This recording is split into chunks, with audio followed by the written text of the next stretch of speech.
Hey folks, how's it going? After a bit of a break post Roulette, Spark and Guild War, it's time to get back in the saddle and figure out what to do with the little I've gotten. First thing first, the actual haul. Not much in terms of characters, but I did get a few more ground weapons. Sadly, not enough for Agni. A couple of bars could put me at a decent place for Veruna, but I don't normally play water outside of water-related events. I've been building a Hades grid for farming and meshing, and as far as primals go, that's enough for me. I might reconsider if and when the changes to grid come. I've got plenty of bows down here, but the Merg and Drunk Balls are 2018 and 2019 mistakes and I'll never get those bars back. Titan could also be an option if I decided to spark for Leona. For Wind, I'm never going Zephyrus, and Light is going to take a massive gold bar investment to go Zeus, so it's likely never going to happen too. On the other hand, I've just barred my Fallen Sword and I'm considering spending the rest of the bars on Shalem's weapon. Outside of the Grand Series, there's one Gisla and one Colorless Spear for the Lucia Burst. The second Majestas is currently under farm as well, but that's going to be mostly for endgame solos and I'm in no rush to get there. In terms of upcoming content, there's the Golden Knight Proud that just came out and the Proving Grounds with Dark Enemies starting tomorrow. So I think this week's the uncap will go to my Wind and Light. Sadly, I'm still missing one more egg for the second stamina key, but I'll worry about that tomorrow. Also, I've kind of been doing Beelzebub from Twitter raids. It's not as hard as I thought. All you need are mirror image, delays and charge bar generation. There's no class and element requirement, there's no labors or anything like that, so it's actually quite chill. If I'm not locked by Arcarum mats, I'm going to start uncapping my Astrals too. Next week, I'll likely be able to do another Opus and another Astral as well. In terms of overall mats, I don't think I'm too strapped for them. I still have a gold bar in the shop, plus 3 Damascus bars, and I could eventually trade some moons for them. I could get 2 more Dama bars from silver moons and quite a lot more from the gold ones.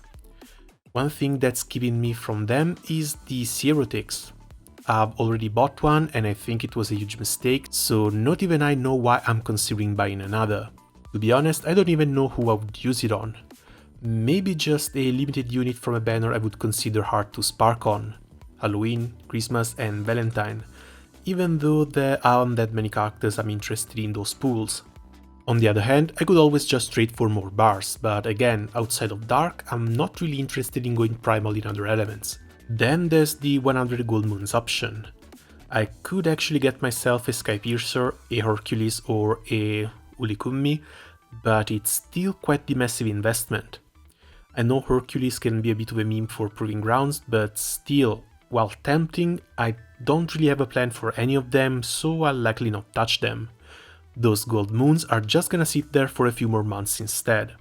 As far as characters go, Nedza doesn't look that interesting, but Shion does get to join my wishlist. My next subtics is likely going to either Lamreta or Tanya. I honestly don't care much for Lamreta's kit, I just want the character. Tanya I've been wanting for a while too, and she would be really useful for Beelzebub for her delay spam.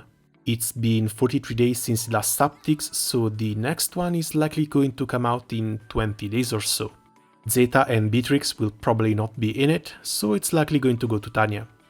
For my next spark, of course it's going to be Summon Kurumbira, and there's nothing that can change that slot now. The Halloween list is getting pretty long as well, but I'm not really interested in any of the characters outside of Alessena. Kind of the same deal for the Christmas banner too. I would love to get Nemone, but I'll leave my characters box to the whims of the Roulette. Outside of them, I don't much care about premium and flash gala characters. I would like to get Leona and Alaya, but that's about it.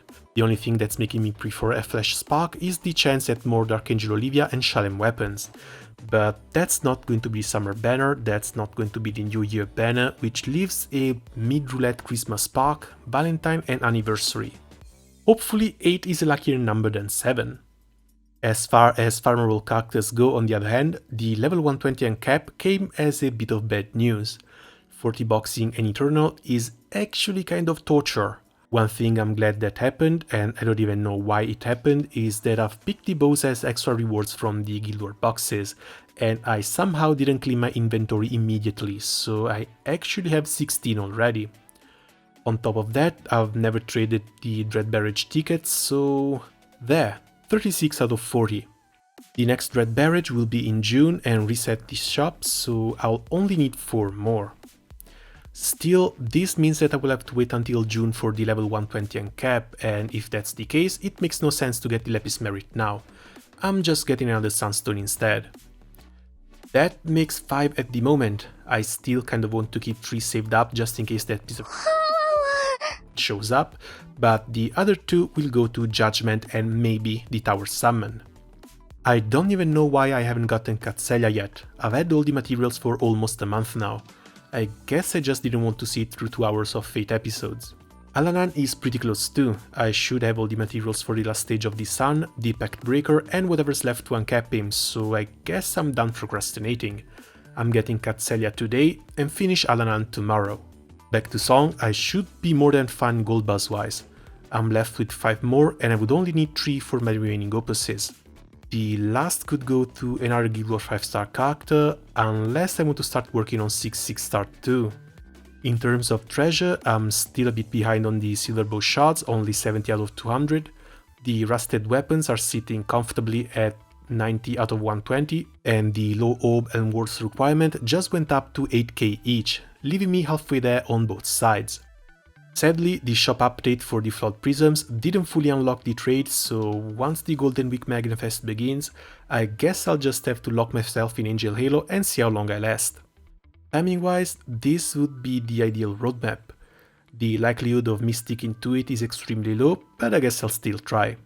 All that's left is to start preparing for the Earth Guild War coming in July, but other than farming more sandbox for AX skills on swords and completing a second Galleon gun for some cameless OTK setups, there really isn't much to do. The Relic Buster made OTKing really easy and it's on a fast 2-button setup too. The possible changes to Crit are unlikely to affect Magna Grids, so I guess we'll have to wait for the new raid series and see what those are going to bring. Here too, I'll need to ULP my Dark Opus and Astral Weapons, and I'll probably try and go for Lobelia before the Guild War begins as well. I really don't like the character, but 30% skill cap is still 30% skill cap.